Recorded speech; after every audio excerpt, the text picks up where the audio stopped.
Masih bersama kami di Presisi Utama.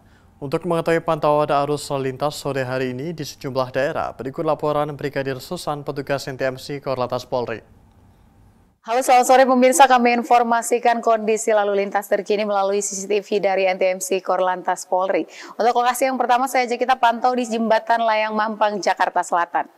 Pemirsa, kondisi lalu lintas di kawasan ini melalui CCTV kami dari jalur flyover, yakni dari arah Tendean yang akan menuju ke arah Pancoran terpantau lancar. Perlambatan dan antrian ini terlihat di CCTV kami hanya menjelang pintu gerbang tol, yakni dari tol Pancoran yang akan menuju ke arah Kuningan pada sore hari ini. Bagi Anda yang akan melintas kawasan ini, harap berhati-hati, kurangi laju kecepatan kendaraan Anda ketika melintas kawasan ini dan juga menjaga jarak aman kendaraan Anda dengan pengendara lain. Dan kondisi lalu lintas dari jalur arteri dari arah Pancoran yang akan menuju ke arah Kuningan juga terpantau pada sore hari ini di layar kaca CCTV kami cukup lancar. Antisipasi banyaknya pertemuan arus di kawasan ini dan juga banyaknya aktivitas dari masyarakat yang menjadi salah satu faktor yang perlu Anda antisipasi. Dan perlu diantisipasi juga di kawasan ini sedang diguyur hujan. Untuk itu antisipasi jalanan licin dan juga tidak berhenti atau memarkirkan kendaraan Anda di bawah jembatan layang dikarenakan akan menghambat kondisi lalu lintas di kawasan ini. Dan berikutnya kita beralih ke lokasi yang kedua, tepatnya di Simpang Cempaka Putih Coca-Cola. Pemirsa, lalu lintas di kawasan ini dari arah Cempaka Putih yang akan menuju ke arah Pulau Gadung, Tanjung Priuk maupun yang akan mengarah ke arah Cawang terpantau cukup lancar.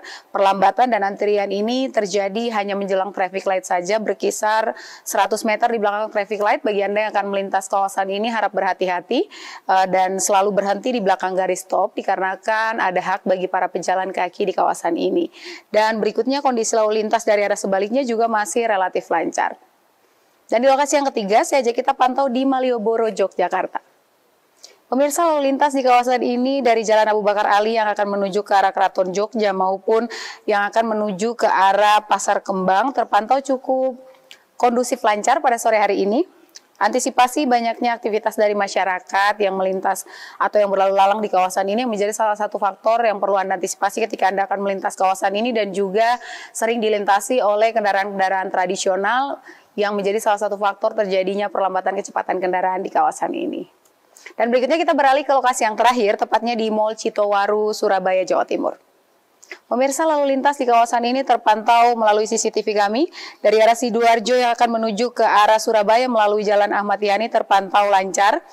Yang perlu Anda antisipasi ketika melintas kawasan ini merupakan di kawasan ini adanya pusat perbelanjaan yang menjadi salah satu faktor terjadinya perlambatan kecepatan kendaraan dikarenakan banyaknya kendaraan-kendaraan yang keluar masuk ke pusat perbelanjaan ini yang perlu Anda antisipasi. Dan pemirsa, selalu berhati-hati dalam berkendara dan juga waspada terhadap cuaca yang tidak menentu, serta selalu patuhi aturan dalam berlalu lintas, stop pelanggaran, stop kecelakaan, keselamatan untuk kita semua. Dan untuk informasi terkait bagaimana kondisi lalu lintas, Anda dapat menghubungi call center kami di 1500669 dan SMS center kami di 9119. Demikian informasi dari Brigadir Susan, selamat sore dan salam presisi.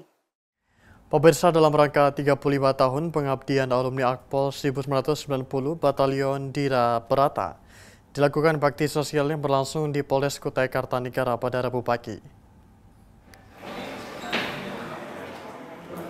Polres Kutai Kartanegara menjadi tuan rumah kegiatan bakti sosial dalam rangka 35 tahun pengabdian alumni Akademi Kepolisian 1990 Batalion Dira Berata, membagikan 1.500 paket sembako kepada warga yang membutuhkan di Kabupaten Kutai Kartanegara, Kalimantan Timur. Kegiatan ini dihadiri langsung oleh Kakor Binmas Barkam Polri Irjen Pol Edi Murbowo, beserta pejabat tinggi Polri serta perwakilan pemerintah daerah dan unsur Forkopimda, tokoh agama hingga 192 perwakilan masyarakat penerima manfaat. Selain penyerahan paket sembako secara simbolis, kegiatan juga diisi dengan doa bersama, pemutaran video perjalanan pengabdian, serta silaturahmi antar instansi. Kegiatan bakti sosial yang berlangsung penuh kehangatan ini tidak hanya menjadi wujud syukur 35 tahun pengabdian Akpol 1990, tetapi juga mempererat hubungan antara Polri dan masyarakat. 1, 2, 3.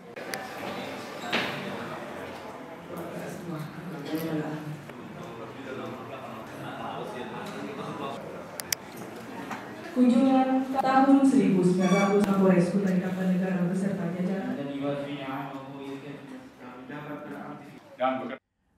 Unit Kamsel Satlantas Polres Situbondo bersama Polsek Asem Bagus menggelar kegiatan inovasi polisi sahabat anak di TK DWP 1 Asem Bagus pada Rabu pagi.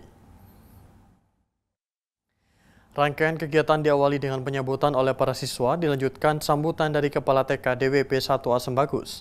Kemudian perkenalan personel Polsek Asem Bagus. Dalam kegiatan ini, para siswa diberikan materi tentang pentingnya tertib berlalu lintas sejak dini, keselamatan di jalan, serta hal-hal lain terkait aturan lalu lintas. Para siswa-siswi TK DWP 1 Asem Bagus terlihat antusias dengan materi yang diberikan, dikemas dengan hiburan dan penampilan atraksi si boneka Polantas. Polisi sahabat anak turut memberikan hadiah berupa helm anak, jas hujan hingga tas sekolah bagi siswa-siswi TK DWP 1 Asem Bagus.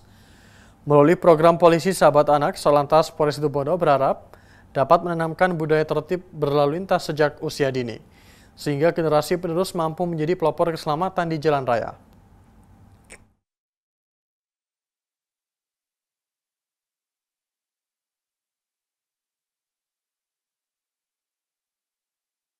Pemirsa, Kapolda Kalimantan Tengah Irjen Pol Iwan Kurniawan secara resmi menerima hasil kajian dari Tim Praktek Kerja Dalam Negeri Sespimti Polri Pendidikan Reguler 34 Gelombang 2 tahun 2025.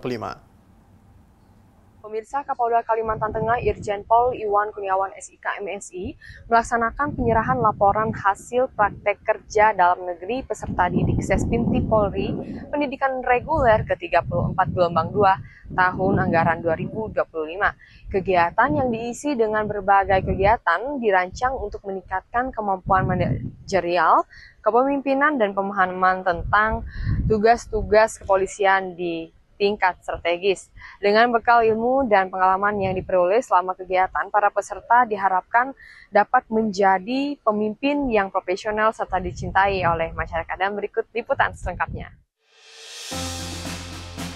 Mengusung tema terkait digital leadership dan kolaborasi dalam penegakan hukum berbasis teknologi.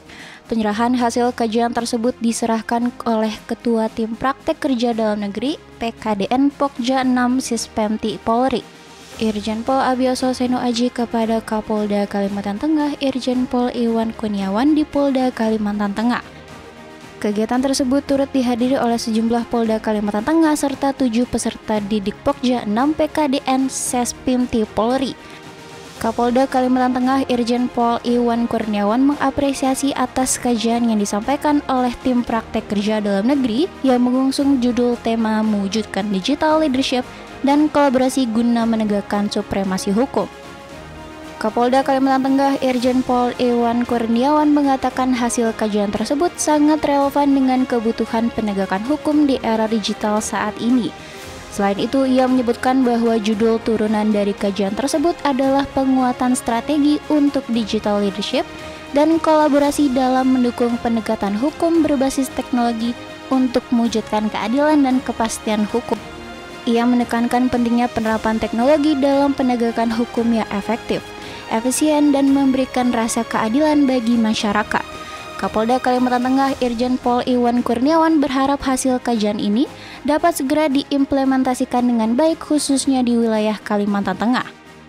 Dari Humas Polda Kalimantan Tengah melaporkan untuk Polri TV. Demikian informasi yang dapat kami sampaikan. Saya Bribda Pol Labit Humas Polda Kalimantan Tengah melaporkan untuk Polri TV. Salam presisi. Pemirsa, kami akan segera kembali usai jeda berikut ini.